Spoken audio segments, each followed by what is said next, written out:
Welcome to Highly Sensitive, Happily Married, the podcast that teaches you to not only have an easier marriage as a sensitive woman, but to have one that feels more amazing by the day. Where you'll hear relatable stories, love advice that works, and coaching on how to have a marriage where feeling upset and disconnected is a thing of the past, and where instead a sense of loving connection and even fun and lightness is the norm.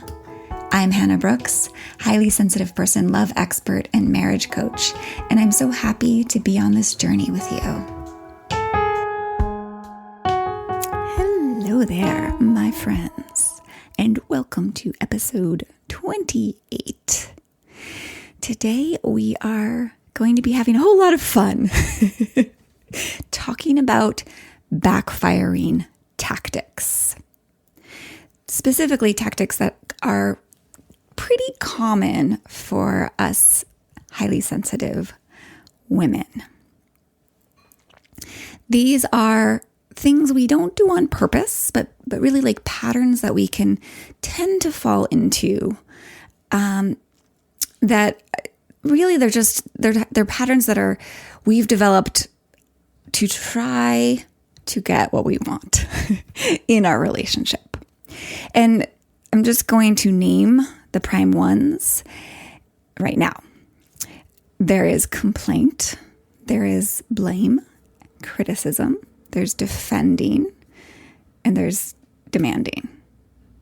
Really, all of these are forms of control, right? They're all tactics used, like many of us, again, use to try to get our partner to behave more how we want him to or more how we think he should. And they are very self-defeating. That's why I call them backfiring tactics, right? They lead to getting what we don't want ultimately in our relationship instead of what we do want. Right? Especially if the ultimate goal that we're going for in our marriage is something like love, mutual support, closeness, respect, being cherished, and cherishing, loving our honey. So I will be doing a podcast episode specifically on control at some point, and I will be covering a few of these other tactics in the upcoming weeks. But today, I specifically want to talk about blame and criticism. I lump them together because they're very intertwined. So today I'm going to lay out the problem with blaming and criticizing and some of the sneaky ways we do it without even realizing it, and also how to avoid making a really common mistake many of us fall into that stops us from changing the habit or actually can make it all so much worse for ourselves. And what to do instead that will free you up to feel lighter and more energized to learn and implement way more effective strategies to get what you want, which we're going to dive deeper into those specific strategies over the coming weeks as well. I'm not going to go in depth today on the other strategies. But I'm going to give you some support around making some important shifts around stopping the blaming and criticizing that might be coming from your end. Now, I do want to say this isn't addressing blame and criticism coming from your partner, although we can tend to fall into more blame and criticism in response to other people's blame and criticism, kind of like fighting fire with fire. If that's happening and you find that you are using blame and criticism to combat your partner's blame and criticism, that doesn't work. So this episode is for you too. And I do have more on this topic over on my blog about how to stand up for yourself, how to handle blame and criticism coming from your partner. And I will definitely do an episode at some point about that. So hold tight for that one. But today we're looking at things from your end. So I really want to emphasize this. Please be prepared today to listen with love and compassion for yourself. And know that being honest with yourself, looking into like your less than ideal ways of approaching things in your relationship is truly an act of love for yourself, because it is giving yourself the opportunity to change those less than ideal approaches and therefore give yourself what you really want in your relationship, which is an amazing relationship, which is a relationship full of love and peace and respect and cherishing and all the good, yummy things. All right. So last episode 27, we were talking about being who you want to be. And I said on that podcast, it's like everything. It means so much to become who we want to be, right? In our relationship. Now, most of us, like me, don't want to be someone who blames and criticizes our partner a lot, right? That's not who we want to be. It's very far from our goals and what feels in integrity to us as highly sensitive, conscientious women, right? But it's often one of the only strategies, the only tactics, blaming and criticizing is one of the only tactics we've been taught. Like it's one of the only tactics we know to use in order to try to get what we want in our relationship. And this is really because we haven't been taught how to invite what we want or create what we want to experience in our relationship. Or we've been modeled that this is actually the way. Some of these backfiring tactics, specifically today, blame and criticism, like that's actually how we get our partners to be different, right?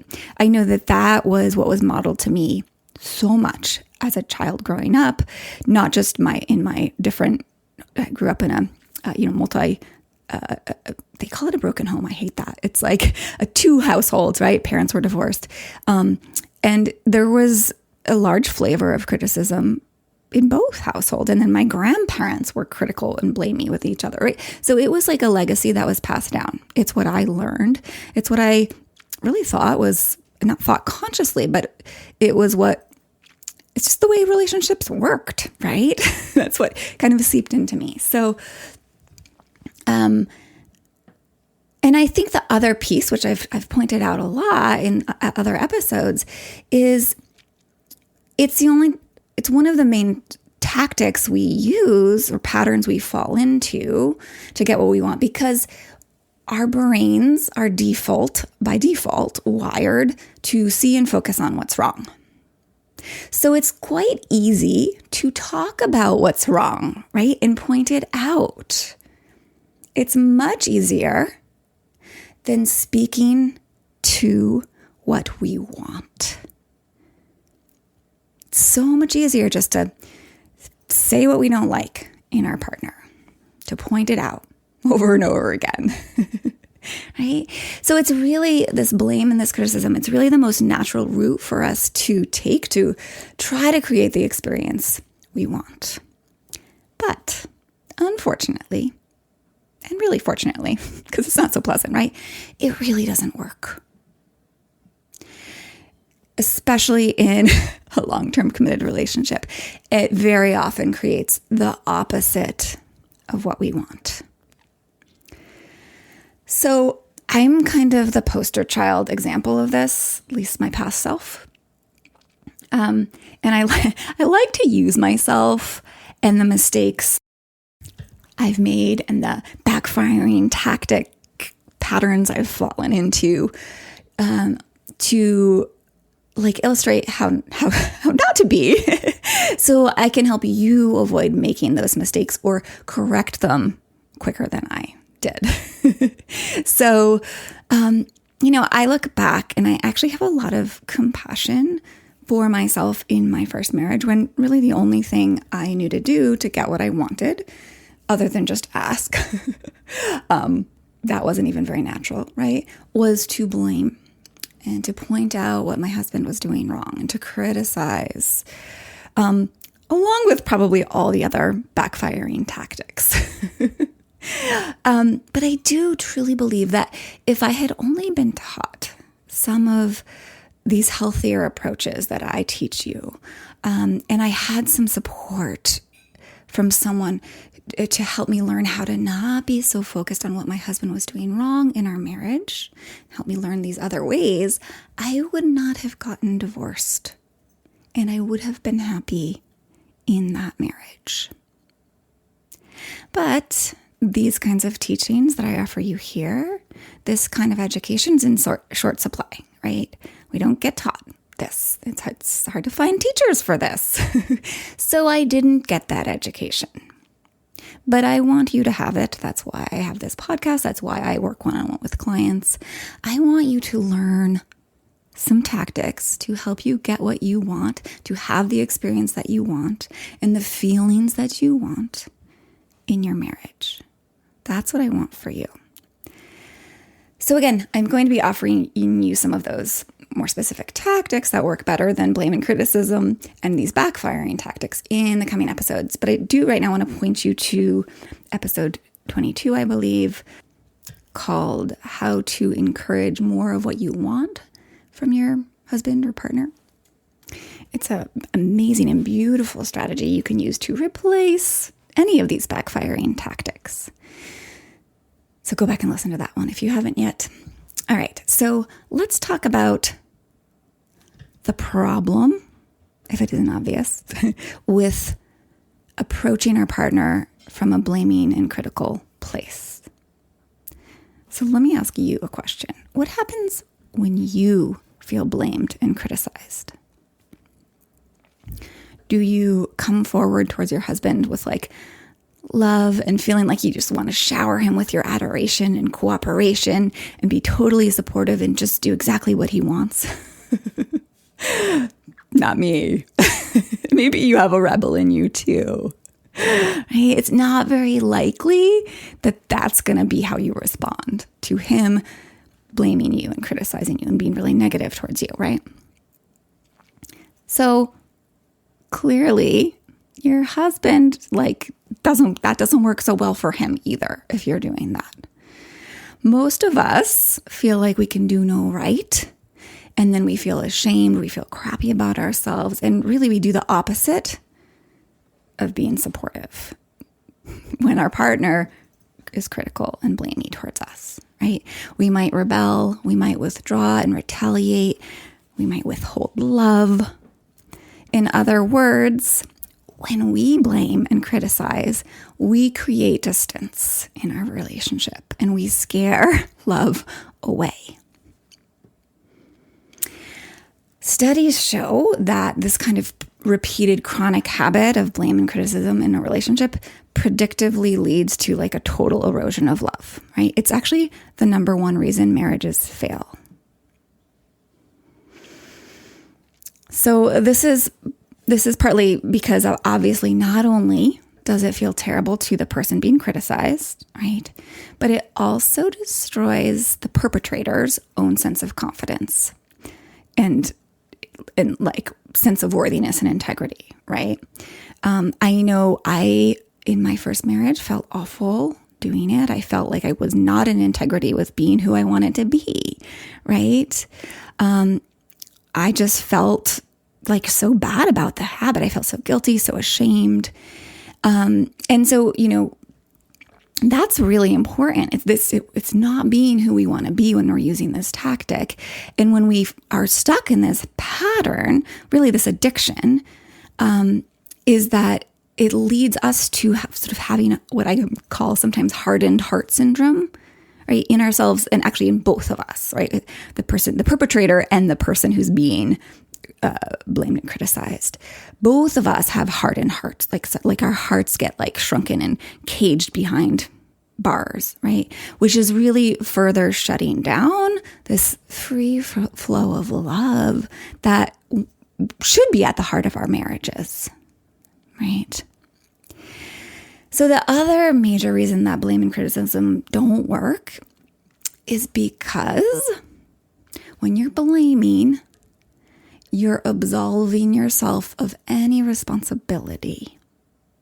In other words, you're making any problems that you're experiencing in your relationship someone else's fault. you'd think laying blame or laying the fault on someone else would kind of free us up, right? But actually what it does is it leads us to being helpless to do anything about the issues, right? If you abdicate responsibility to someone else, you have no power. You've just given your power to someone else, right? You leave yourself completely disempowered over how you feel, over how you show up, over how you experience your marriage. It's like being totally out of control of your experience in your marriage. Like you're stuck with absolutely nothing you can do to make it better, right?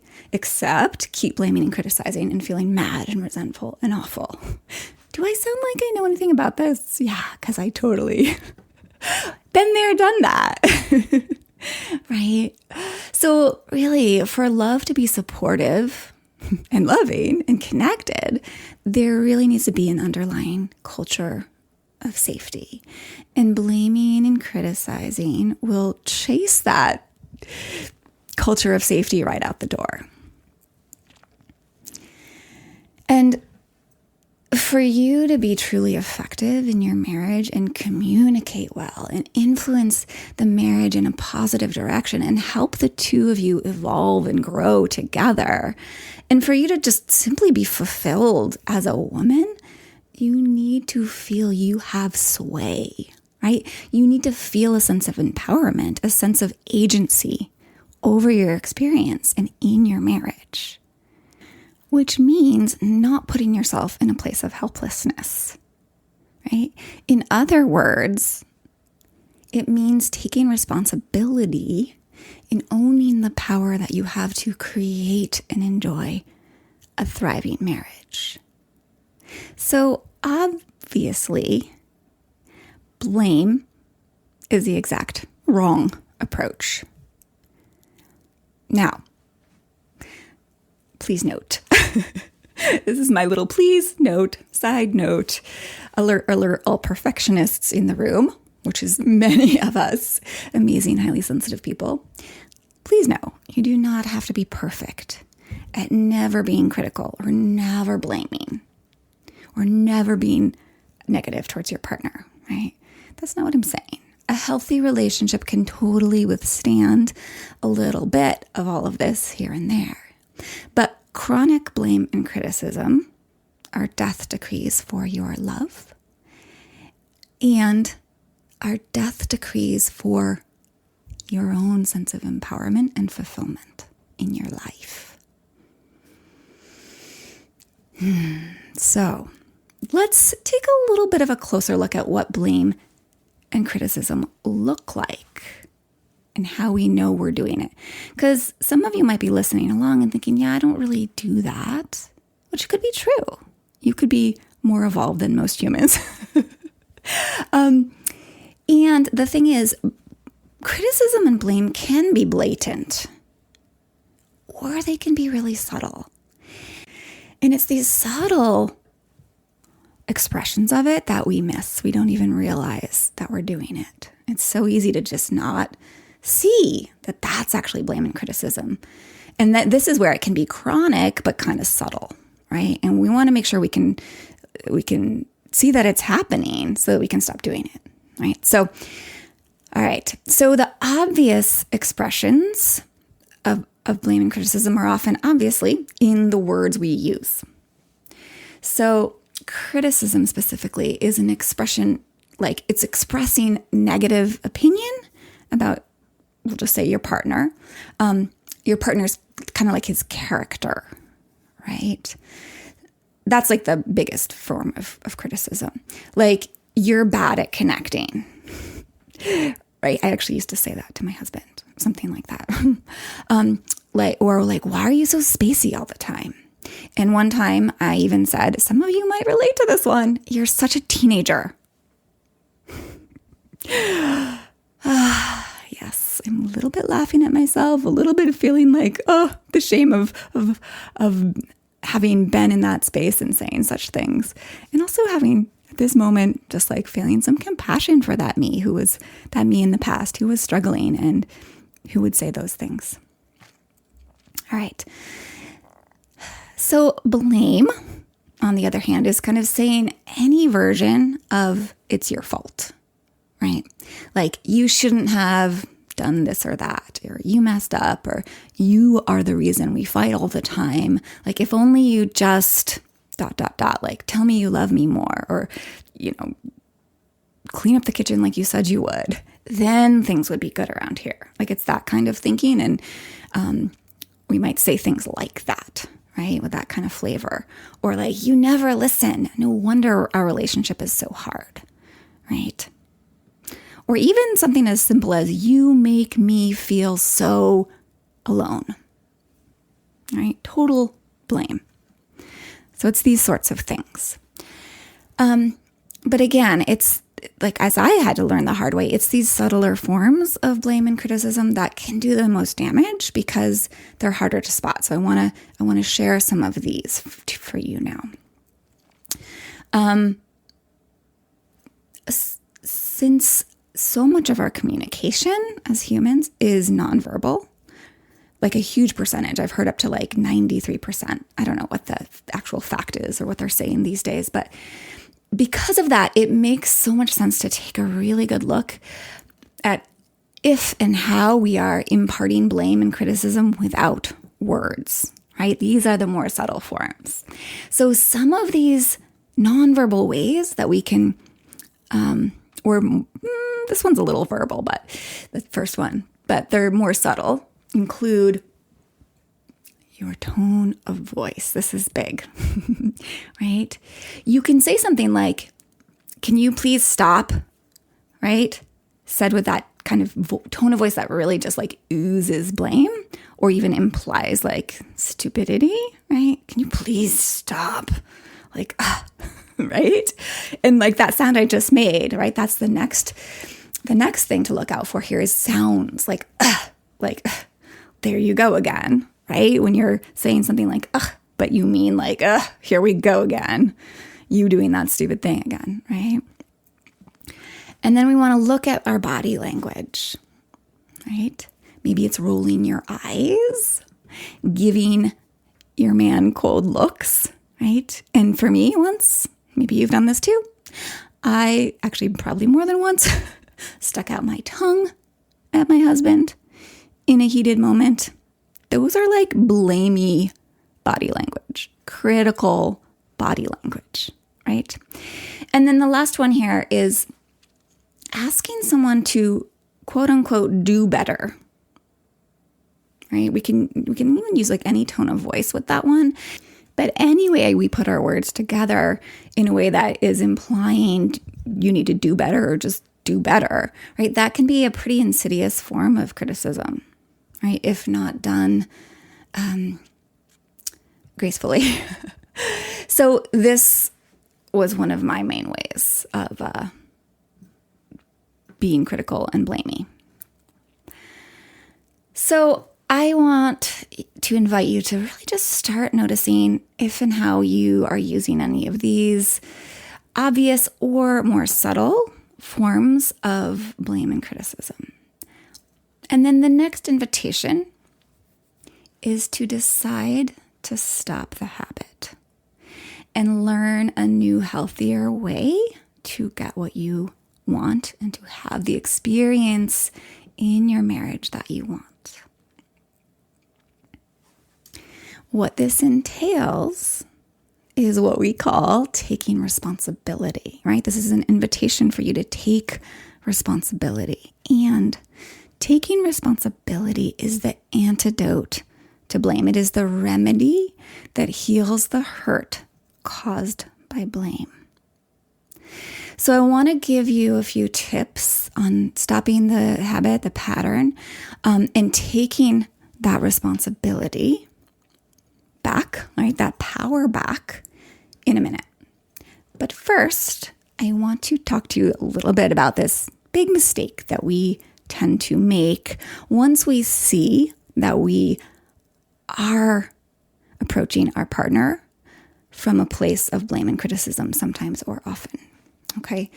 And this is, we make the mistake, especially as highly sensitive people, I think we make this mistake of when we want to stop blaming, we redirect the blame back at ourselves.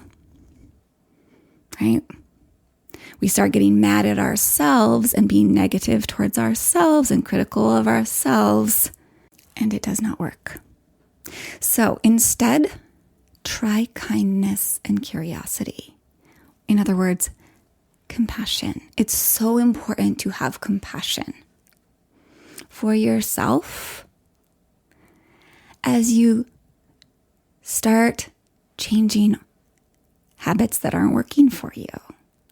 It's not about beating yourself up. It's about having kindness and love and encouragement for yourself, right? So I want to give you a few things that will help that be easier for you. So I want you to understand that blame and criticism really comes from this sort of fearful place, like this inner lizard, the lizard brain we've talked about. And really the fear of not having the love and comfort and ease that you want, right? Fear of discomfort and pain or otherwise feeling bad is a very human thing, right? And really blame and criticism are misguided attempts at protecting yourself and, ironically, at trying to create a better relationship, right? So at the heart of it is a longing to feel good. Right? So this is virtuous. The goal is virtuous. And I want you to remember that. You want something amazing. You want something beautiful for both you and your partner. But your method is not so virtuous, right? So for me, and I hope that's the same for you, just understanding that can help you start to feel a little bit more self-compassion.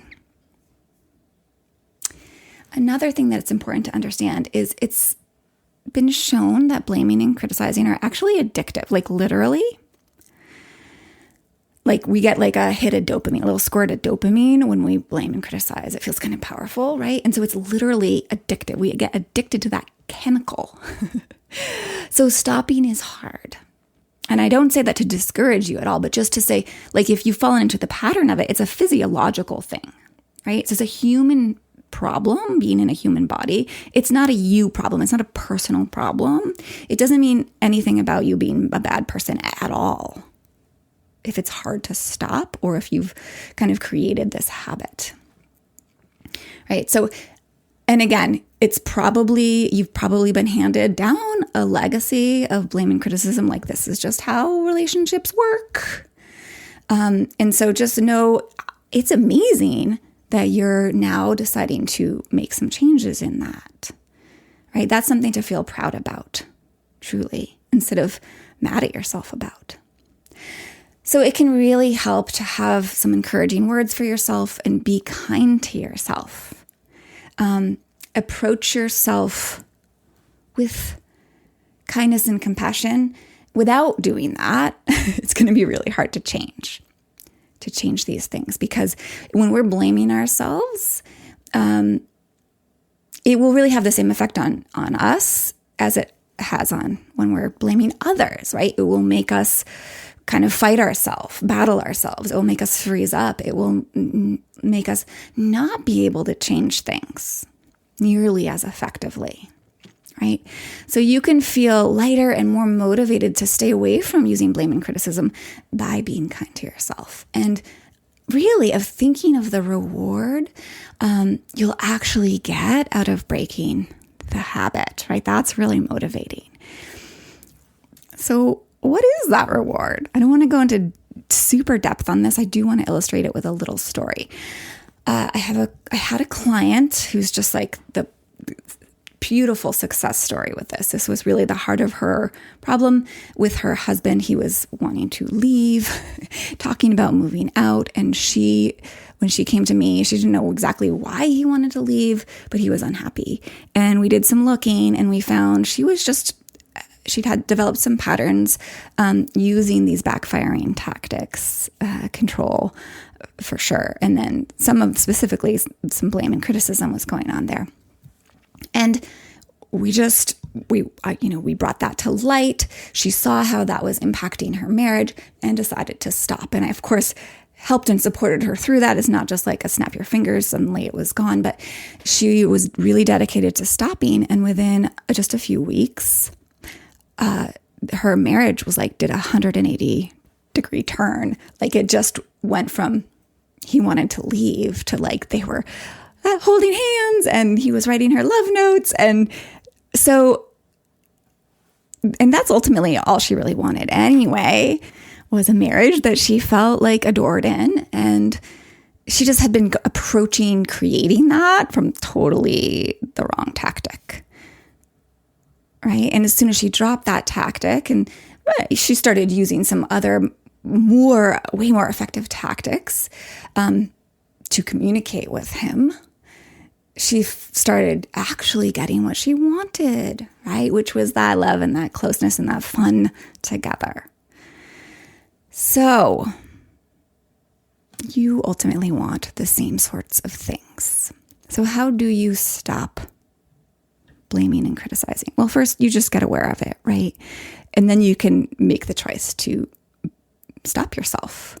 But I want to tell you just a little bit more without going into deep depth about strategies to stopping at the moment. I love to advise, and you can take this on board. I love to advise my clients to go on a blame and criticism diet, right? Along with like eliminating the other backfiring tactics too. Let's take a long fast from all of them. So there's a lot that can come up on the way. Like that sounds like great. Like, oh, I'll just stop doing it, right? But it's not always that easy. So I want to give you a few tips to help. One is like to simply, when you feel the urge to blame and criticize, do not act on it. That can mean like almost literally holding your tongue, like zippering your mouth, right? And this is important. Leaving the room if you can't really calm yourself down in the moment. Take a timeout. Timeouts are so amazing for us highly sensitive people because we react out of our strong emotions. And when we do, that's when blame and criticism can come out, among other things, right? And it's really like we're not necessarily going to totally stop ourselves from having these feelings that we react out of, but we can take a timeout, leave the room, and go take care of our own feelings. Go take care of your anger, your irritation, your upset, any of those strong emotions that are going on. Right? Or go move your body. Go calm your nervous system. So often when we're blaming and criticizing, it's actually partially because we're overstimulated, we're stressed out, we're being out of our center, as I talk about, like we're being insensitive because we're not centered, right? And so our nervous system, getting our nervous system out of that stress cycle, calming ourselves down is so, so helpful for this. And the mind, body, heart slump episode, it's episode 11. It goes much more into depth about this and gives you some good strategies for calming that nervous system of yours and getting yourself into a centered place. So go listen to that if you haven't. Once you are calmer, once you've calmed yourself down, gotten more centered, then you can really take a look at and own what's going on for you, right? What's really, like, where is that urge to blame and criticize coming from? What is it that you're really wanting? Notice that you want something and see as well that you don't have to share it in that old, ineffective way, right? Maybe think about other ways you could express it. And again, I'll share some of those strategies in the future here soon. But obviously talking about it, expressing it in a calm, kind tone is going to bring way better results for you. Now, if you do slip back into blaming and criticizing, or if you just, blunder, as most of us do when we're trying to change a habit, you don't have to beat yourself up. Again, have compassion for yourself, but do take ownership again. And it's so important here to be able to say, oops, my bad, right? Oops, did it again, right? And have that kind of light attitude towards yourself first and foremost, right? Admitting that blunder to yourself compassionately is key. And doing the same to your significant other is a huge and important part of taking responsibility for your actions, really being in integrity and ultimately leading love, right? It's part of creating that environment of safety and love in your marriage. It's so important, right? So it's just, it's just saying, I'm sorry. I realize I just was blaming you. I realize I just said that in a critical way, and I'm sorry, right? I'm trying to change that habit, and I'm working on really doing so much better, right? Saying something like that will help soften your partner's sort of barbed defenses, right? And help him let down his guard. And really, it will help start easing tension. And ultimately, like I said, like really creating more and more of this environment in your marriage of safety, ultimately. So committing to dropping the blame and criticism habit will get you way more of what you want in the long run. Right? It is this giant step towards creating and securing this zone of love and respect in your relationship, right? And that is always the place from which your partner is going to be way more open to, way more likely to actually do more of the things you'd like him to and show up more in the ways that you love. So you're going to be able to enjoy your relationship so much more. And if you are aware that this has been a tactic you've unconsciously adopted, a pattern you've developed, and you would really like some support to help you eliminate this from the way you show up in your marriage so that you can have this, you can feel so good about how you show up in your marriage and get so much better responses from your partner. And so your marriage can become this loving zone of lightness and cherishing. Feel free to reach out to set up a consult to talk about coaching one-on-one with me. I am taking applications for consults now, and I will put the link in the show notes. Or you can always just email me and I'll send it over to you. My email is hannah@lifeisworthloving.com, or go to my website and find the little tab that says Get Started with a Call, and it will take you right to the application.